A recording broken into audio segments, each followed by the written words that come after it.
एक समय की बात है, एक शिष्य अपने गुरु का बहुत सम्मान करता था। गुरु का भी उस शिष्य से बहुत गहरा लगाव था, लेकिन वह शिष्य स्वभाव से बहुत सुस्त और आलसी था। वह अपनी पढ़ाई के प्रति बहुत लापरवाह था। वह अक्सर आज के कार्यों को कल के लिए टाल देता था और किसी भी तरह की जिम्मेदारी से भागने की कोशिश करता था। अपने शिष्य के इस आलसी स्वभाव को बढ़ता देख गुरु और भी चिंतित हो गए। उन्हें चिंता होने लगी कि कहीं मेरा शिष्य अपने आलस्य के कारण जीवन संघर्ष में पराजित न हो जाए, क्योंकि गुरु जानते थे कि आलस्य में ही जीवन संग्राम करने की सारी शक्ति है। बेकार व्यक्ति, ऐसा व्यक्ति बिना कोई कर्म किए फल पाने के बारे में सोचता है, वह शीघ्र निर्णय नहीं ले पाता और यदि ले भी ले तो उस पर अमल नहीं कर पाता।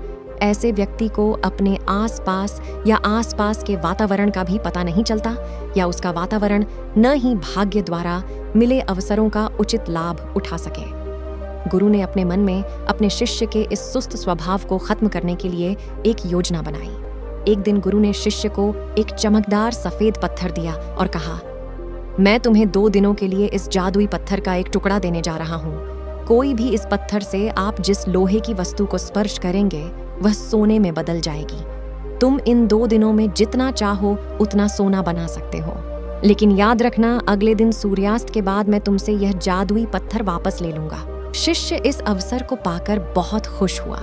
उसका पहला दिन कल्पना करता है कि जब उसके पास बहुत सारा सोना होगा तो उसका जीवन कितना अच्छा होगा। वह कितना खुश, प्रसन्न, समृद्ध और संतुष्ट होगा।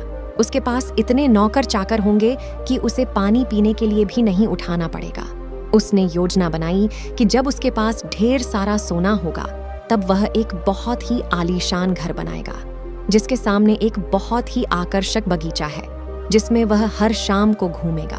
वह अपने लिए एक बहुत अच्छी घोड़े की खींची हुई गाड़ी खरीदेगा, जिसका रथ सोने का होगा। उसके कई अंगरक्षक और नौकर होंगे और उन सभी को आदेश देगा। यह सब सोचते हुए वह उस रात सो गया। फिर अगले दिन सुबह जब वह उठा तो उसे अच्छी तरह याद आया कि आज लोहे से सोना बनाने का दूसरा और आखिरी दिन है। उसने अपने मन में पूरे निश्चय के साथ संकल्प लिया कि आज वह गुरुजी द्वारा दिए गए जादुई पत्थर का लाभ अवश्य उठाएगा। उसने निश्चय किया कि वह बाजार जाएगा और वहां से लोहे की बड़ी बड़ी वस्तुएं खरीदेगा और उन्हें सोने में बदल देगा। दिन बीत गया, पर वह सोचता रहा कि अभी तो बहुत समय है, कभी भी बाजार जाकर सामान ले आऊंगा। यह सोचकर दोपहर हो गई, इसलिए उसने निश्चय किया कि दोपहर का भोजन करने के बाद वह सामान लेने निकलेगा। लेकिन खाने के बाद उसे आराम करने की आदत थी और उठकर मेहनत करने के बजाय उसने आराम करना उचित समझा। लेकिन सुस्ती से भरा उसका शरीर जल्द ही गहरी नींद में खो गया था और जब वह उठा तो सूर्यास्त के करीब था। अब वह तेजी से बाजार की ओर भागा, लेकिन रास्ते में उसे गुरुजी मिले।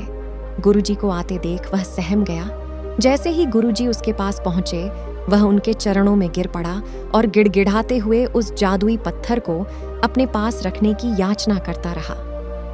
एक और दिन, लेकिन गुरुजी नहीं माने और उस शिष्य का अमीर बनने का सपना चकनाचूर हो गया। लेकिन इस घटना से शिष्य को एक बड़ी सीख मिली।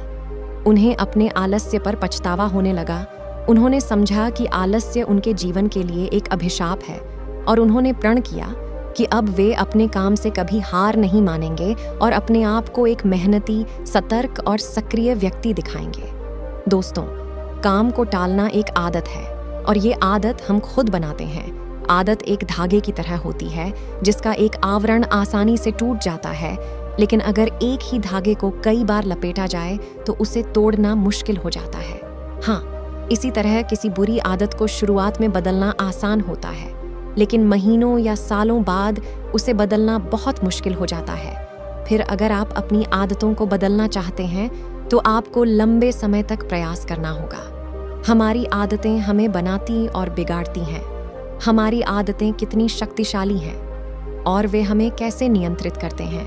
दोस्तों, अगर हम अपने आसपास देखें तो लगभग हर व्यक्ति को अपने जीवन में कई बड़े मौके मिलते हैं, लेकिन उनमें से ज्यादातर लोग अपने आलस्य और मेहनत न करने की आदत के कारण उस मौके को गंवा देते हैं और फिर जिंदगी भर पछताते रहते हैं।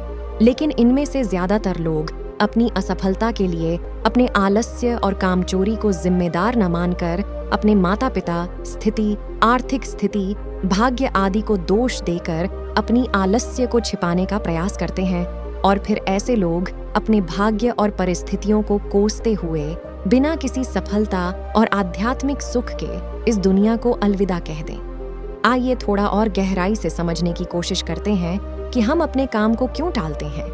क्या हम कभी YouTube पर कोई कॉमेडी वीडियो देखने के लिए आलस करते हैं या अपना पसंदीदा खाना खाते समय? नहीं, आप आलस्य तभी करते हैं जब आप पढ़ाई कर रहे होते हैं या ऑफिस के किसी प्रोजेक्ट पर काम कर रहे होते हैं या घर का कुछ काम करना होता है। मूल रूप से हम गंभीर चीज़ों के बारे में आलसी होते हैं, जिसे करने के लिए हमें शारीरिक या मानसिक रूप से कड़ी मेहनत करनी पड़ती है। अब अगर आप काम को टालने से बचना चाहते हैं तो इससे आपको बहुत मदद मिलती है। काम की समय सीमा, काम पूरा करने का एक निश्चित समय या एक निश्चित तारीख। मान लीजिए कि आप एक कार्यालय कर्मचारी हैं और आपके बॉस ने आपको एक कार्य दिया है जिसे आपको कल तक पूरा करना है, तो आप पूरा दिन आलस्य में यह सोचकर व्यतीत कर सकते हैं कि अभी भी एक पूरा दिन शेष है, लेकिन तब आप रात भर जाग कर उसे पूरा कर लेंगे, क्योंकि कल आप ही को वह प्रोजेक्ट देना है, क्योंकि कल के बाद आपके प्रोजेक्ट का कोई महत्व नहीं रह जाएगा। तो यहाँ उस काम को टालते हुए भी समय पर पूरा किया, क्योंकि यहाँ आपके सामने डेडलाइन थी, फिक्स टाइम था और काम पूरा हो गया। काम करने का यह तरीका आप अपने दैनिक जीवन में भी अपना सकते हैं कि अगले 1 घंटे या 1 दिन में मुझे इस काम को पूरा करना है। काम को टालने से बचने का ये बहुत अच्छा तरीका है। मैं खुद भी इस तरीके का इस्तेमाल अपने रोज़ाना के काम को करने के लिए करती हूँ।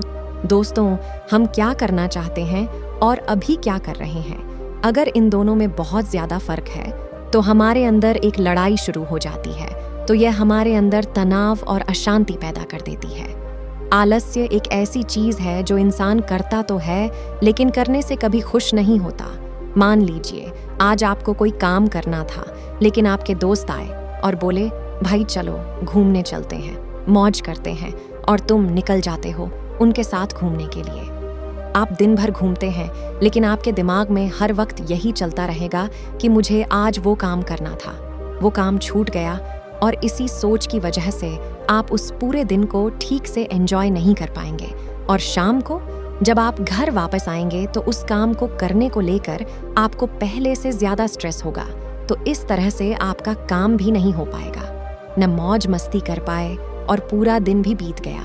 यही अच्छा होता, आलस न करते तो पहले अपना काम करते और फिर बाद में घूमने चले जाते, तो ज़रूर तुम अधिक आनंद ले सकते हैं और तनाव मुक्त रह सकते हैं। एक बात और गौर करने वाली है कि काम को टालने से हमें ग्लानि होती है।